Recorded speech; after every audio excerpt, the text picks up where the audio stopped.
But I guess without further ado, we'll turn it back over to Sean and Jeremy to talk about some of the actual structures and techniques they use for this actual restoration.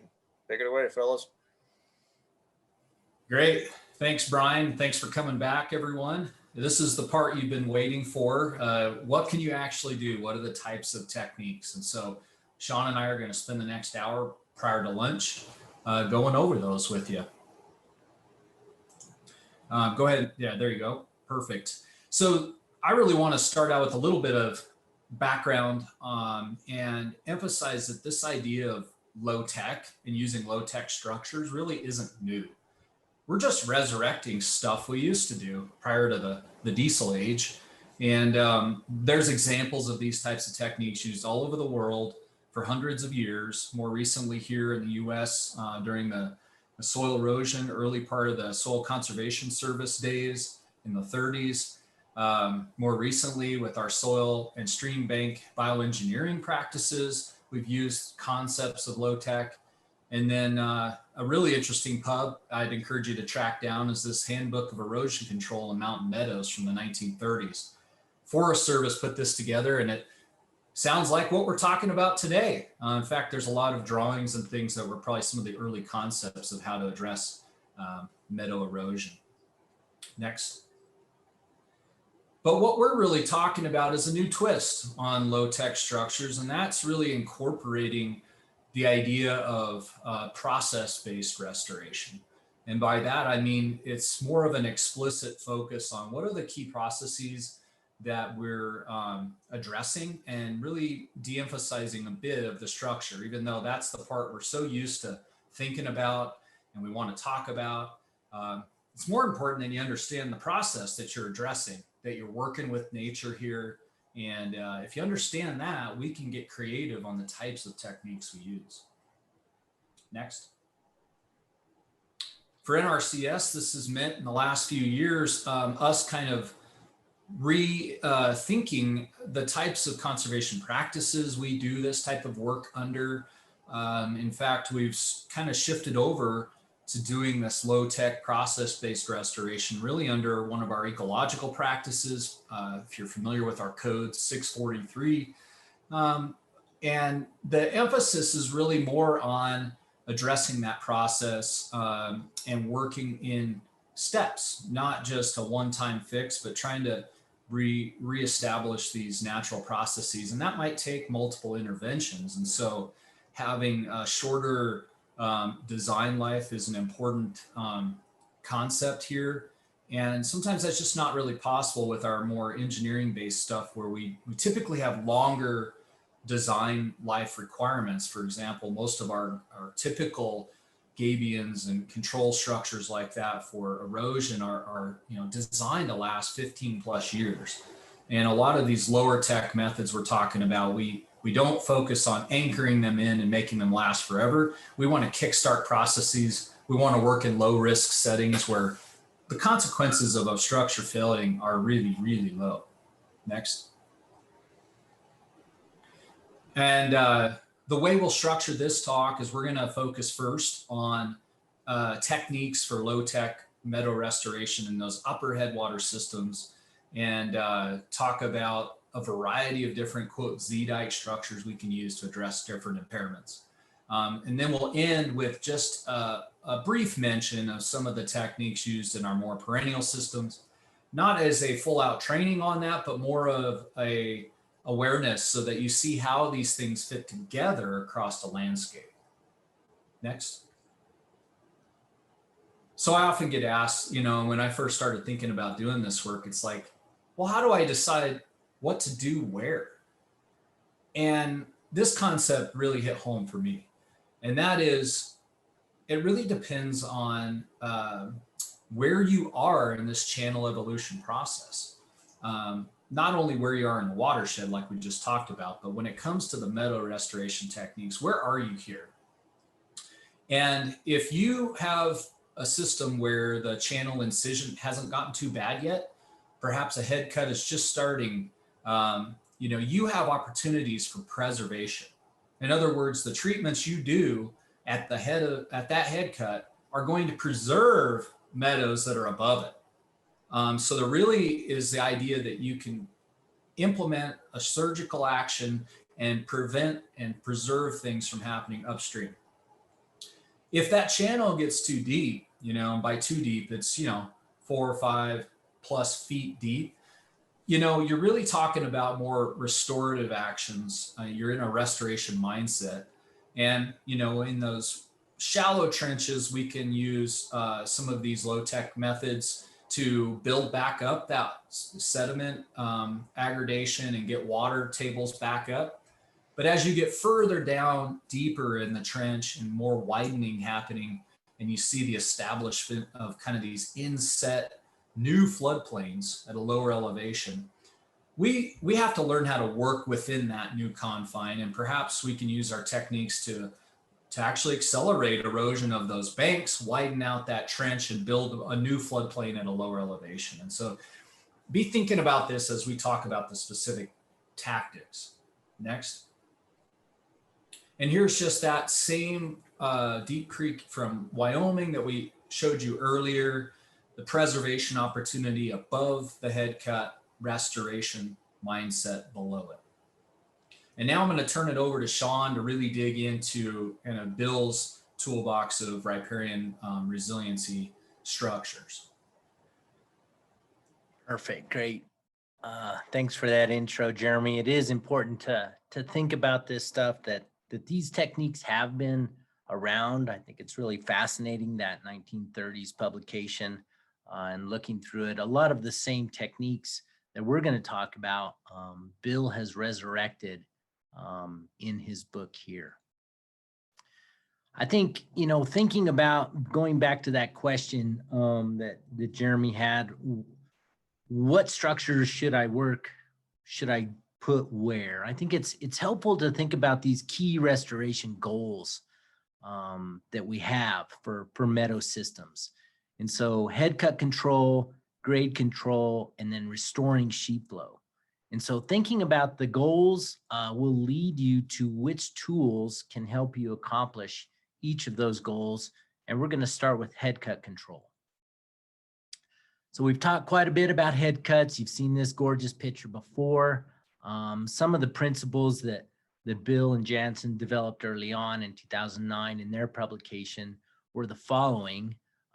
Basically lowering the height of the falls to reduce the erosive force of that falling water, widening the lip, so getting away from concentrated flow, hardening the base, and conserving that soil moisture like we talked about along the lip here. This is a key concept to preserve those roots.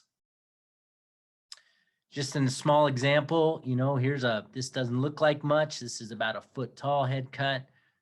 You can see that the vegetation above it has some juncus, some sedge in here, and then below the head cut, we don't have any more of that wetland plant species. So this might not look like much, it's 1 foot, but look, there's another one up here. There's another one right up here. Each of them are 1 foot. All of a sudden you're losing 3 feet of sponge in this particular meadow. So head cut control structures, the ones that we're going to talk about today: Zuni bowl, a log and fabric, step balls, rock rundown, rock mulches, and rock layback. Rock rundowns are basically just armored rundowns in a head cut. They step the water down in an armored fashion. This particular one is in an old cattle trail.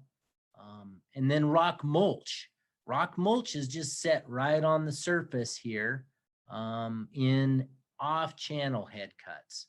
So because rock mulch is a smaller size rock, typically, 4 inches may be the biggest rock that we're using for rock mulch. We use these in off-channel head cuts.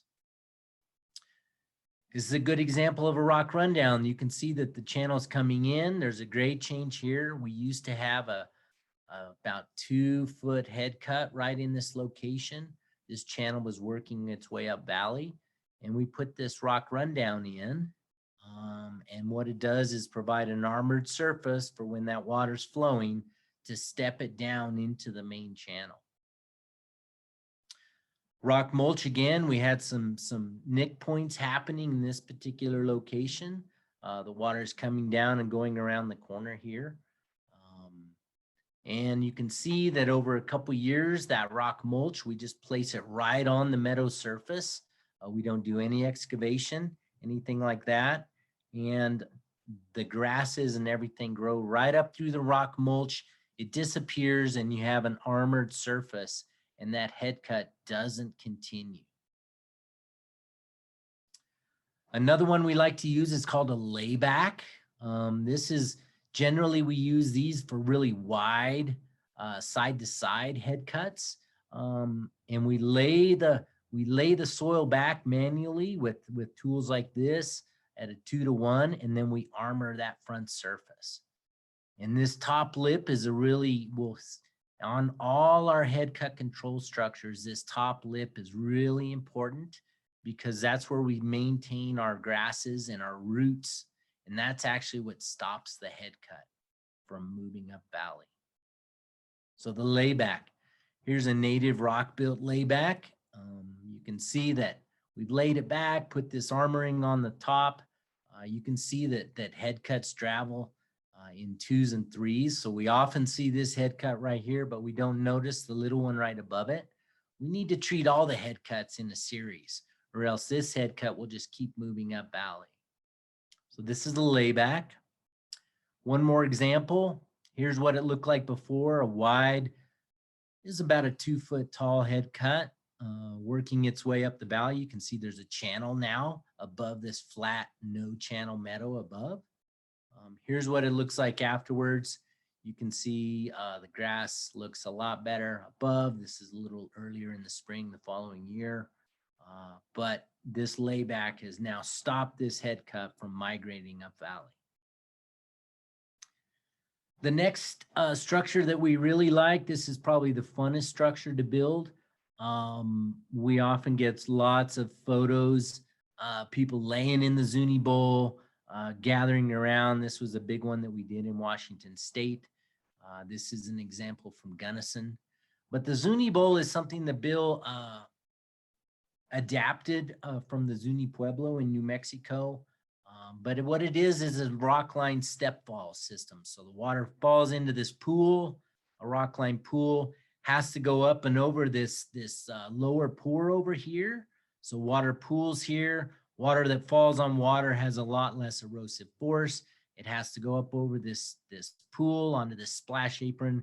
And then we always put a one rock dam right below our Zuni Bowl. And we'll talk about this structure in a minute. But this Zuni Bowl stops the head cut with this rock-lined step falls. Here's a small example of a Zuni Bowl. Water falls in, goes over this one rock dam and off down the valley. We've stopped that head cut. Again, key to any head cut control structure is this top lip. See how vigorous these grasses are and the yarrow here, all these, the vegetation on the upper side of this lip is what holds that head cut from migrating up valley. So this is the key spot where this pour over is in any head cut control structure. Another one that we use sometimes where sometimes you have wood that's available and not as much rock, or it's hard to get rock to particular locations. This is a structure called a log and fabric step balls. It's similar to the step ball idea, but it's made out of wood, and we use some filter fabric on the back to seal it off. But again, it's about that upper lip right up here where the vegetation grows. That's where you're really going to stop the head cut. Log and fabric can be used as well on big head cuts like this one. This is a nice photo that Sean Claffey from Montana provided, his after shot of these nasty head cuts. Look how tall these things are. There's probably about 4 or 5 foot worth of head cut. You can see the large meadow above these head cuts, and they went in and they put these log and fabric structures in, sealed up these head cuts. Now these head cuts are no longer threatening this meadow. So that was head cut control. Those are some of our key structures for preservation, preserving what's left above. And now we're going to talk about some grade control structures. So again, this is one of our goals in wet meadow restoration. These are a couple of photos from Red Canyon Ranch from John Kaufman with TNC and Lander. They've done some really great work around that area. But these principles for treating gullies are important things to think about. You know, we've talked about if you understand the processes, sometimes the exact name of the structure doesn't really matter if you understand what it's supposed to do. So dispersing sheet flow, providing channel roughness, and retaining soil moisture really to get those plants colonizing again are really important concepts in treating gullies. So grade control structures, our main grade control structures that we use in Z-dike restoration practices is called this one rock dam. And you can see it's a bit of a misnomer. They're not just one rock, but what they are is one rock high. And so here's another one right here. You can see all the water backed up behind it. The water's flowing downhill here. And we're also going to talk about low water crossings, which can be an effective tool for grade control as well. So the one rock dam, you can see that the flow is this way. It's a bunch of rocks working together. When you put a bunch of little rocks together all as one, tightly fit, they act together and can be really resistant to the force of water. We have a slight dip at the center here, so the water is going through the center of the structure and not around it. You can also think about ramping it up a little bit to where the water eases up and over the structure. What happens with the one rock dam is the water comes in, it slows down as it approaches this structure and has to ease up and over the structure, and it drops the sediment load in behind the structure. And so in this way, we can capture this sediment above these structures and gradually raise the bed of the channel over time. You can see there's a sediment flow right here in this particular picture. So the one rock dam, really important grade control structure. You notice that we want to have a uniform top surface. This is just a detail of a one rock dam that's been constructed. We're not working with manufactured bricks. We are working with native rock. And so sometimes it's a little bit hard to get a perfect uniform surface on the top, but this is kind of the idea that you'd like to have for the top of your structure. Thinking about where to use grade control in your stream systems or your channels, it's important to understand these crossover areas. So between the meanders, so you have a pool, crossover, pool. These crossover areas are the natural area of deposition in a flowing water system. And so we just take advantage of that. And these are the locations where we locate our one rock dams in the crossovers. So that's one idea about when you're trying to think about where to put these. Think about this diagram in the natural stream morphology, the meander of a stream morphology. The crossover is the area that we would want to use. Again, the lips come up a little bit on each side, so the water doesn't want to come around and end cut your structure. A couple quick examples of one rock dams in the field. You can see that there's a particular construction technique like right here called book stacking. This is where we set a long skinny rock up on end to get our desired height all the way across. So this is just another construction technique, how you can use different size rocks to accomplish the height of the structure that you want to have. And you can see that we've got juncus moving in and behind this structure. We got sediment deposition in behind. We're on our way to restoring this channel slowly with sediment aggregation and grade control in behind this one rock dam. Again, a consideration, you can see these bovids up here. This is a grazed pasture. Something to think about is bringing your structure out onto the bank a little bit higher, especially in a grazed pasture like this, so we don't have that hoof shear right along the side of the creek, which may allow the water to sneak around your structure. So bringing those rocks up a little bit higher on each side, making sure that we've got water flowing down the middle is a good construction technique for this one rock dam, especially in grazed pastures. You know, we have to get across these wet meadows sometimes. We're not always having a backpack. Most of the time we're riding a UTV, driving a Jeep. You know, this is really typical across a lot of travel management areas on BLM across the West, Forest Service, anywhere really where people need to get across these drainages in these wet meadow areas. And so using structures like instead of a culvert, instead of like digging a trench and channelizing the flow across this meadow, we've used these low water crossings. And these have become, you know, really effective at grade control. We eliminate the rutting that is typically associated with crossing meadows with roads.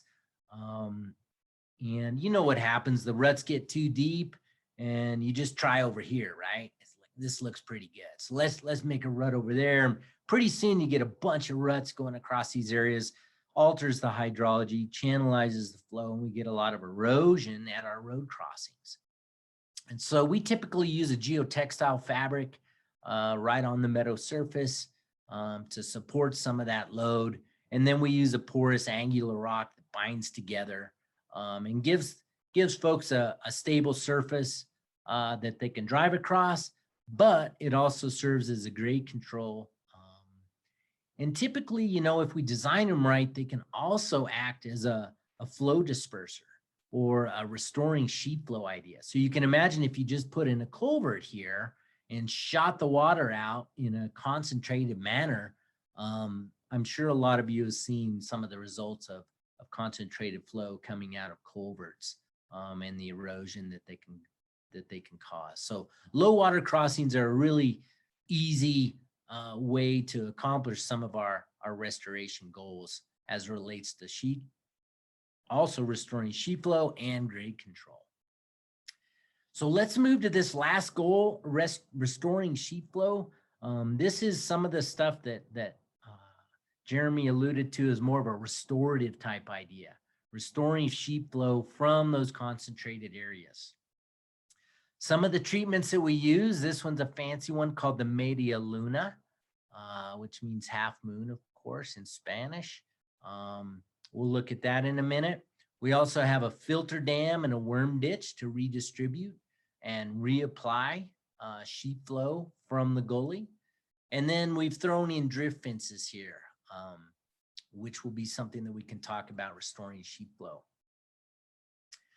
First, let's look at the Media Luna. This is a water spreading device. One of the main things you can see, there's a channel coming down through here. It hits this structure and spreads out. So when we construct these are probably the only structures that are hand built that we actually try and shoot in with a level, because you want to have an even elevation across the whole thing here. So all of this is built on the contour. It's flat all the way from this side to the middle to over here. And what it does is that water hits it and then it spreads out in all directions because there's no low point. You know, and you don't have to have a laser level. You can buy a $2 bubble level that you can fit on a string, and we can maintain a really low tech environment when we're building these structures. The Media Luna, again, that's a close-up of this same structure. You can see that the water's coming in here. It's being backed up a little bit. This isn't high flow, but during high flows, you can see that this sagebrush here is all dying on the edges. It's because this water is being spread out and we're eliminating channelized flow by spreading the water out on the landform below this structure. So reestablishing sheet flow. We can also restore sheet flow by using these like a filter dam and spreading the water out, digging a hand dug ditch to re-wet former areas. So instead of the water going down the gully here, this is an old road. Here's the same picture. Here's an old road that's eroding, cutting up through the meadow. All of this is was drying out. Valley right here. You can see it in action here. The water is spreading out, rehydrating. We're reestablishing sheet flow here with this structure instead of rushing straight off down the gully. Drift fences. So we talked about ungulate travel up and down the valley bottom, causing trouble. Drift fences are just fence segments. Like here's an H brace, just fence segments put perpendicular across the valley bottom in areas that are really heavy with livestock trailing or wildlife trailing.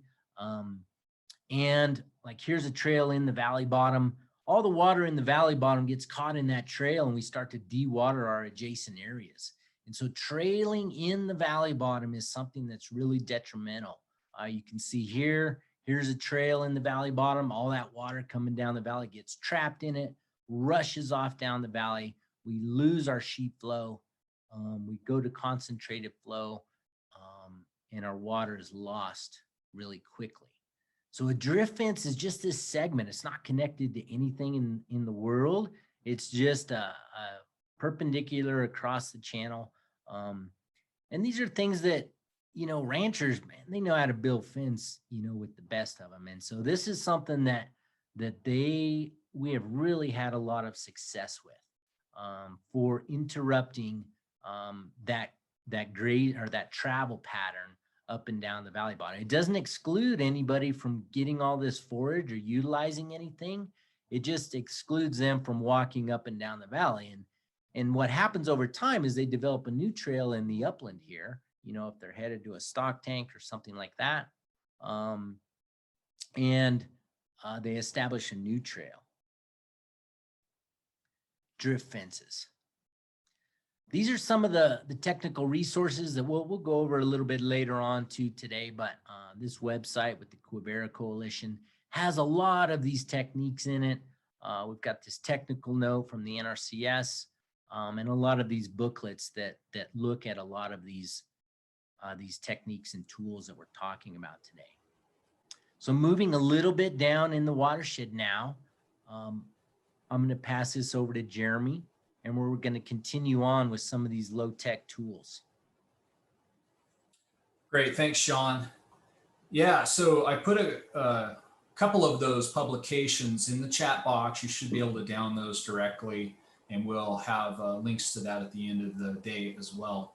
But you know, it's very natural. And when I started to like get into these techniques, I had the same questions of like, well, you know, what do I do in different settings? Can I use the beaver dam analogs in these dry land ephemeral channels? And so while this isn't a training on those techniques, we did want to spend a few minutes here giving it some mention because they often work together in this watershed approach. And so what I'm going to focus on now is when you start to move beyond just that ephemeral or intermittent hydrology regime out of your meadows and you start picking up perennial flow, our mindset shifts a little bit from kind of just slowing and stopping erosion and that kind of thing to how can we work with water and beaver and wood to make good things happen in that valley bottom. And so we're going to talk about stuff further down in the watershed.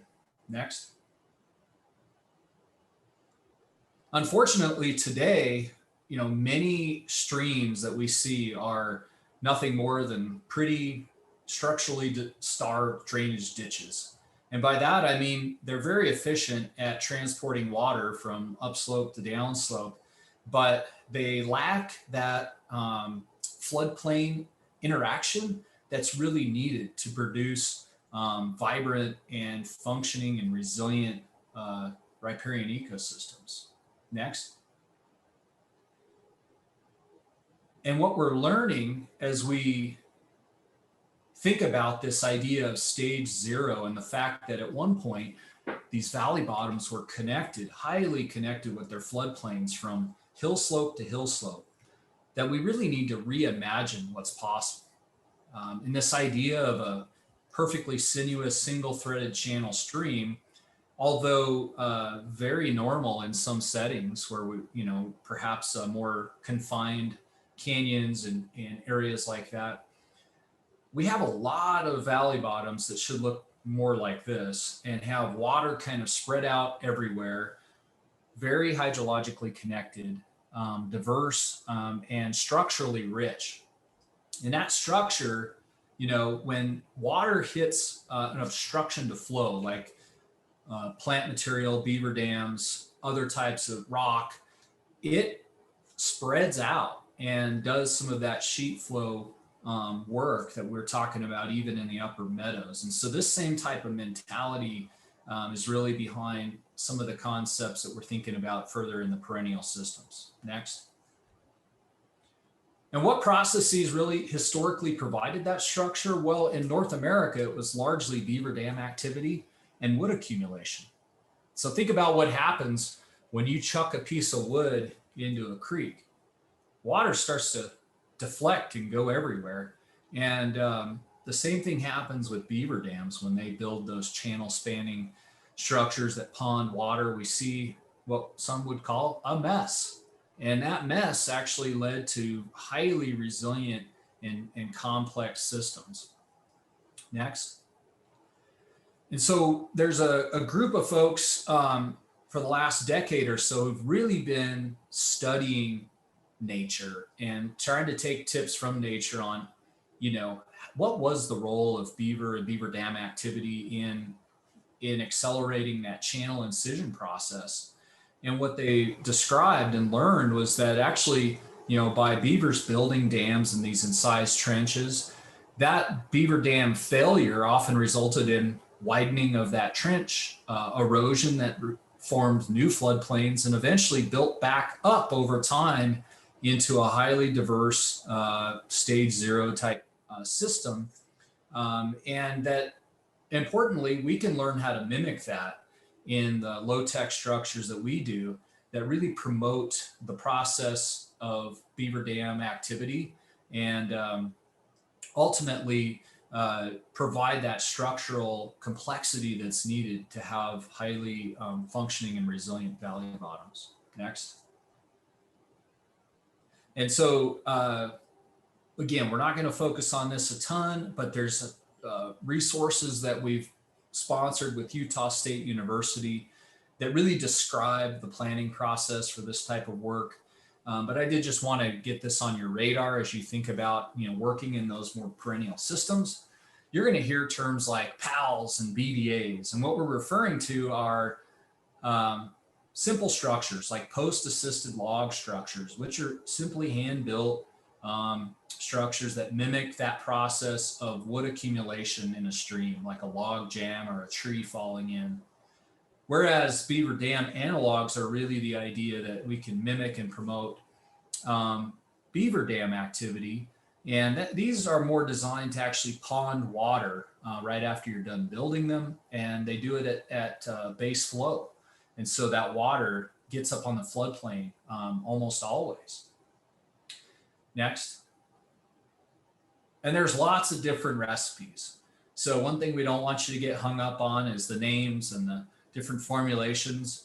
There's a ton of different ways to do this. They all kind of share this, those principles I talked about earlier with like hand-built natural materials, things that aren't just anchored in the last 50 years. We're okay building these to, maybe they blow out in the first year. That's okay because we're going to spend a lot of money doing more structures and not just investing all our eggs in that one structure.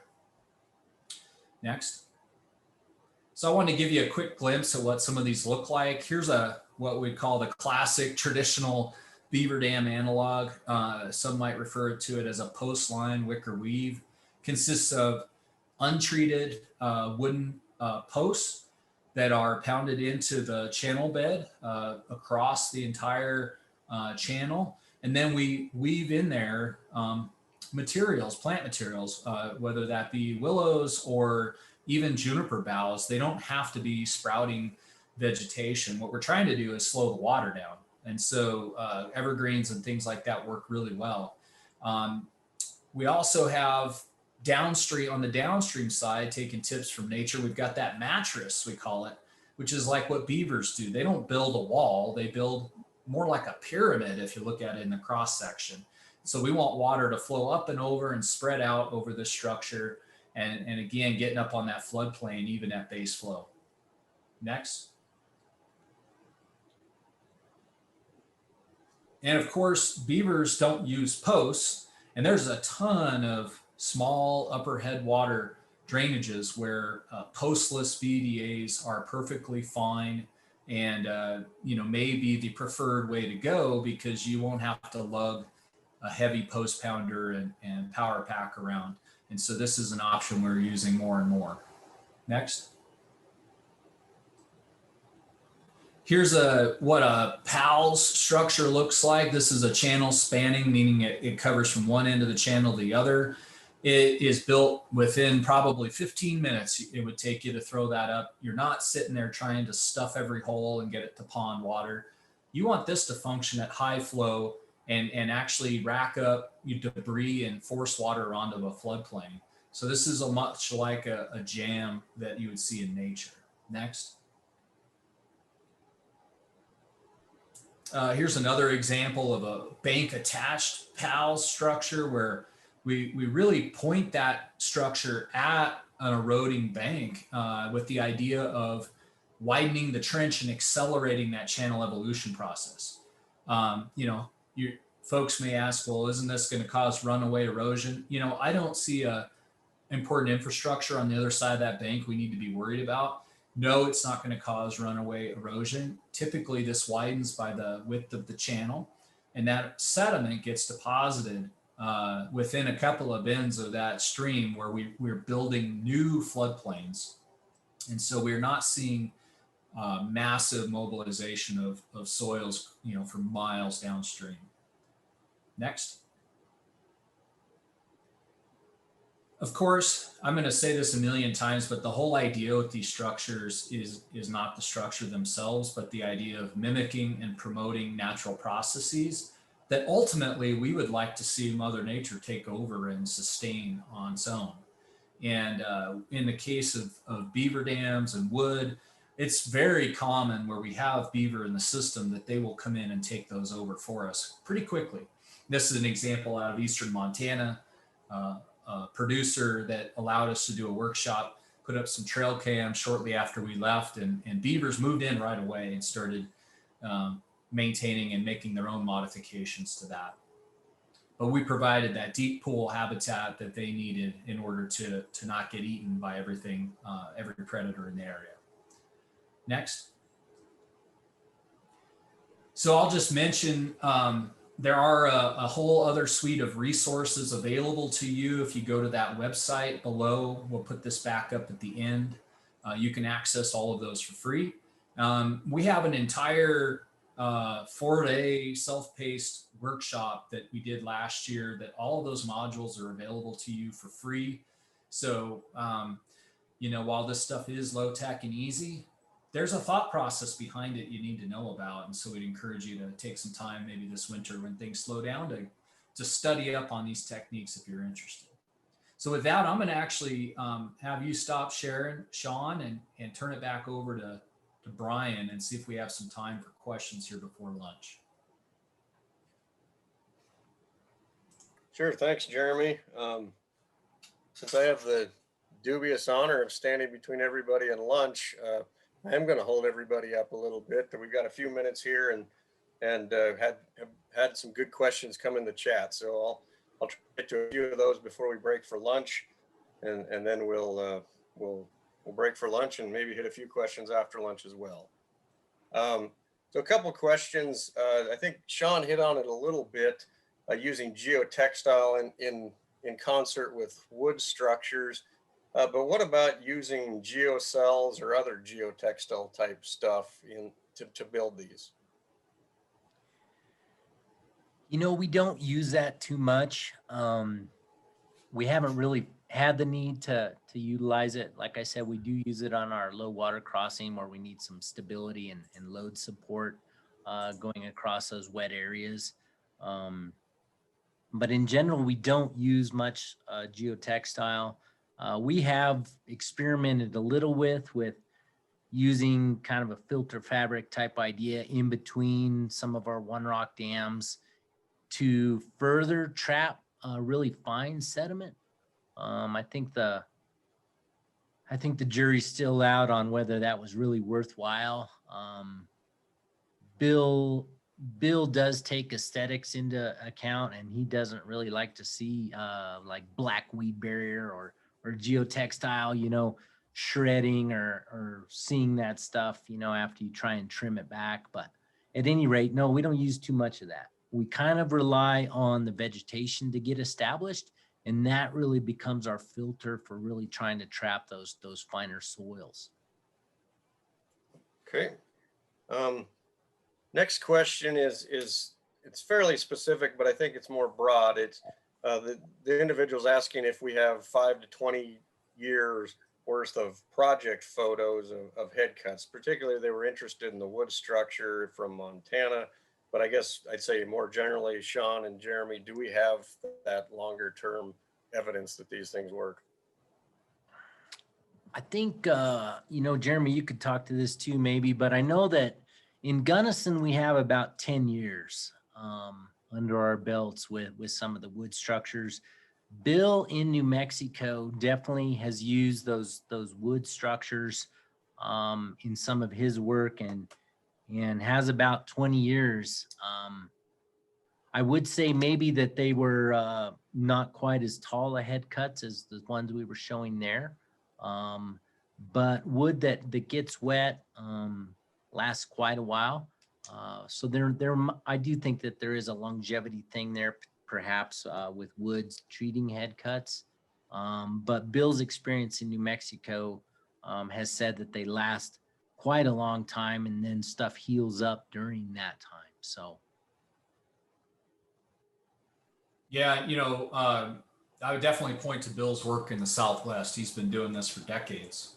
So, the stuff that Sean and I are promoting in sagebrush country is newer, like within the last 5 to 10 years. And so that Dillon project up there in Dillon, Montana is, really taken off in the last 3 or 4 years. And so, they're monitoring it really well. And so we'll have a heck of a record over time of how this stuff's playing out. Very good. And Sean, you kind of got to the next question a little bit, but basically, what do you do if the gully is already really deep? Could you make them better? And basically, what's the limitation of these structures? Yeah, it's a really great question. We'll touch on a little bit this later, but I think generally with hand-built structures, we kind of look at 4 to 5 feet as being our limit, basically for head cut control, because the rocks that are needed in that type of a situation get too big for hand-built structures. Now, we do have lots of examples where these same techniques are being used with equipment-built structures. So as, for example, a mini excavator with a thumb, a really savvy operator can make a Zuni bowl with larger materials and larger head cuts. And so at some point you get to the point where hand-built structures, you're not going to be able to treat it. But I would say that, Jeremy's idea about inset floodplains and working within an established gully is something to really think about. At some point, the gully is so big and so deep, you're not going to get it back to the elevation that it used to be. And so we should be thinking about knocking that water around and creating a new floodplain in the bottom of some of those gullies. It's kind of you're hearing double speak out of us, right? Because on the preservation side, we're talking about like stopping erosion and preventing it from getting deeper and worse, right? And so this is why my head goes back to that first diagram is once you get past a certain point and you're in channel evolution mode, if you have some flow to work with, you can actually enlist the help of the flow regime and water to make erosion and deposition your friend, right? So we want to maybe accelerate bank erosion when you're down in a trench. And that erosion, you can't build floodplains without deposition and erosion. And so it's not a bad thing. It's just, what opportunities do we have, and can we accelerate if we're already further down in that trench? And in perennial systems, because we have a lot more flow and annual runoff, erosion isn't necessarily an enemy, and stabilizing banks isn't necessarily a goal. If things are moving around and dynamic but structurally diverse, you can actually have channels moving around in that floodplain without it being a risk of losing all of your ecosystem services. Yeah, very good. A couple more questions and we'll break. Sean, when you're talking about low water crossings, are you concerned about your fill blowing out, moving downstream when you fill above existing grade? This would be instead of excavating out the site and then filling it back into the existing grade. Some people mentioned they've seen that happen in other locations. I think that's a great consideration. I failed to mention it, but on the downstream side of that structure, you would see, some larger boulders that we put to eliminate or at least armor,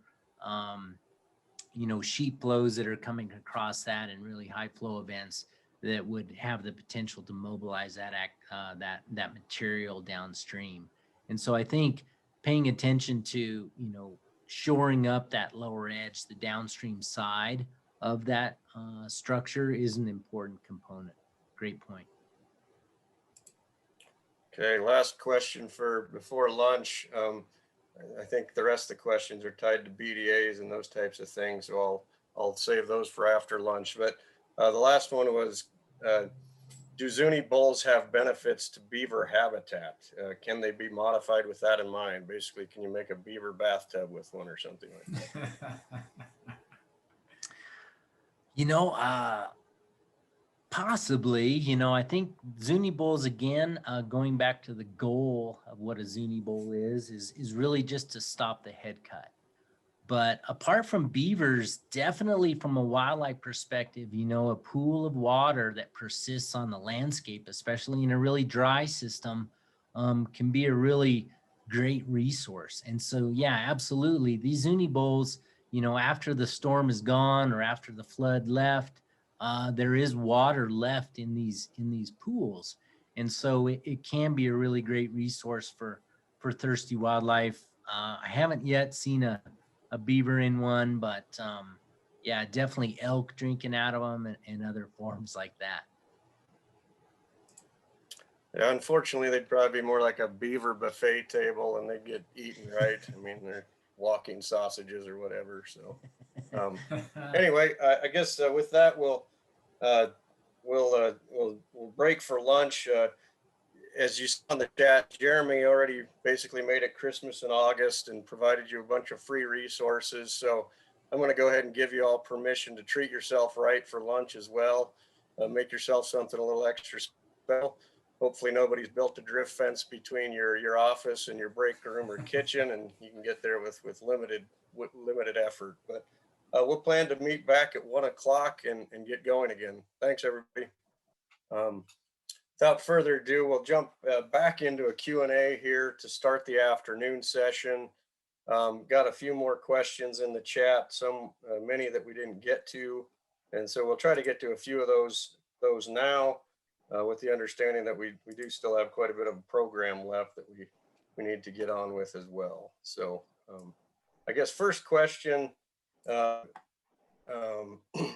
throw out there for the group is, basically, is there a rule of thumb for deciding when to use a Z-dike structure versus a BDA or a PAL?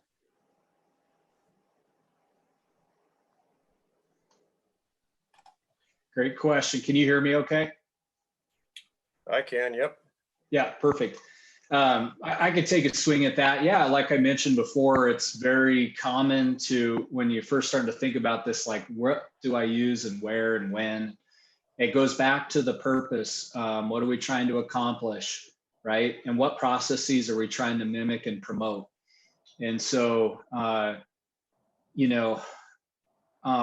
think about it like erosion management and some of the things we're doing on these drier meadows and ephemeral intermittent systems as kind of the more rock work that we were referring to with the Z-dike structures. Once you get into a perennial system, it's quite a bit more dynamic. And, wood is a common material, whether that's willows or larger wood that we use in those systems, because we want to make sure things can rearrange themselves on that floodplain. We don't need totally immobile objects in most of the settings that we're working in. And so I do separate these concepts into kind of drier upper headwater Z-dike techniques, and the lower, more perennial systems being where wood accumulation and beaver dam activity are actually the driving forces behind kind of that stage 0 condition. Sean, you want to add anything there? I don't. I think that was well stated. Yep, that's how I think about it as well. And we have there's a lot of situations in sagebrush country where you don't have rock. And so there are thoughts about maybe using sagebrush and other brush species in the gully, kind of in the same concept. We haven't done a ton of that. I know it has been done. But if you're doing that, we also want to think about, like, let's say you build a one rock dam out of brush.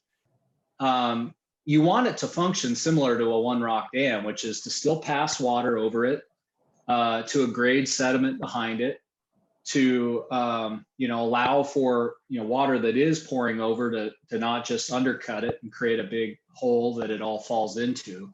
And so you got to think about those concepts if you're going to try to replicate these structures. What do they actually do? Why are they built a certain way? And could we use alternate materials for that? Well, thanks for that. That actually hit on another question. So question primarily, I think, for Sean, but how do you decide what size rock to use? Do you size it based on flow regime, hydrology, a lot of math involved? Yeah, that's a great question. We're going to hit on that a little bit later on here when we talk about project implementation. But it is a key point. Basically, we do size our rock to the size of the channel and the flow regime, but rather loosely, sticking with kind of the low-tech concept. We don't do a lot of watershed scale hydrological analyses to size our material. Typically, again, our stuff is not up to the top of the channel. We're typically working maybe a third of the height of the channel, and these techniques are meant to work incrementally over time. And so I guess it kind of depends on the size of the channel mostly, how much water you might have coming down. We'll look at rock sizing and actually composition of different rocks, which are really key to building these structures a little bit later. There's a really important threshold here, which is don't get rock that's too big for you to pick up and move. And we encountered that on one of our workshops in Washington and managed to hurt one of our engineers. So here's the reality. Like if you're familiar with engineering and kind of rock sizing for things like, these grade control type piles, they're looking at D50 calculations based on all those things we were just talking about for a loose pile of rock, right? So when you throw rock into a channel that's loose, you got to consider more of that. What we're talking about is hand placing and hand fitting rock so that it's nice and snug. And when you do that, it's a completely different level of stability. And so it's actually very rare for rock, even smaller rock, to get mobilized and moved around. That touches on another question, but yeah, why not just dump a big pile of rocks in the drainage? I've seen that done lots. What's the deal? Yeah, old cars, hay bales, right? Tell us why we shouldn't do that, Sean. Barbed wire. Yeah, you bet. It does come down to that situation that he was just talking about fitting rocks together in a controlled manner with a specific elevation, specific style of structure in mind. Definitely just the pile of rocks in the head cut. We've seen that a lot, but I told you there's going to be a quiz later on how you stop a head cut. And the pile of rocks just kind of pile down in there. You know, it can take some of the energy out of the water coming over the top, but it doesn't do anything to save that vegetation along the rim. And so these structures are well thought out. There's been a lot of design and experience that have gone into each of these individual structures and proper construction techniques. And so that's what makes them work. And so, yeah, I think getting back to both the principles, you know, why these structures are doing what they're doing, really leads to the idea of a well-built structure. And if you end up thinking like water, think about the old Forest Service structures that you'd see them in a lot of creeks, right? Where they drop a log and it's 100% perpendicular to that channel. And then maybe they would notch an actual spot in there for the water to flow through at low flow. But like when you stick an obstruction to flow, what happens to anything that hits it? It deflects and it goes all over the place. And so a key concept here is if you want the water to go into the banks, then design your structure to do that. If you don't, and you want to actually build that channel up and you don't want it to blow banks out and widen even further, then you need to think about, how do I pass water through, capture sediment and slowly build this up, versus just throw something down as quick as I can and walk away, which might work, but it also might just blow and cut your structure and do something you don't want it to do. All right, final question before we jump into your presentation. Again, I'm not sure I fully grasp this question. If I don't get it right, please, Dennis, chime in or in the chat with what you actually meant. But basically, is there an approach for dealing with degraded systems that are downstream of a project area that may eventually work its way upstream? I assume he's asking, if you're doing a project and you can't work downstream, how do you protect what you're doing? Yeah, that's a tricky one. Because as we know, head cuts and degradation does work its way up valley. I guess, you know, a lot of our technique, and I'll touch on this a little bit, is really trying to work across fence lines. And so if there's any potential that you can hop across the fence and do a little bit work, you know, stream reaches don't pay attention to fence lines or landowners. Water doesn't care about that kind of stuff. And so, you know, being able to maybe approach the neighbor potentially, explain what you're up to, what the goals of the project are, and maybe you could do a little bit of work downstream that would prevent your restoration structure from unraveling. If you can't get across the fence,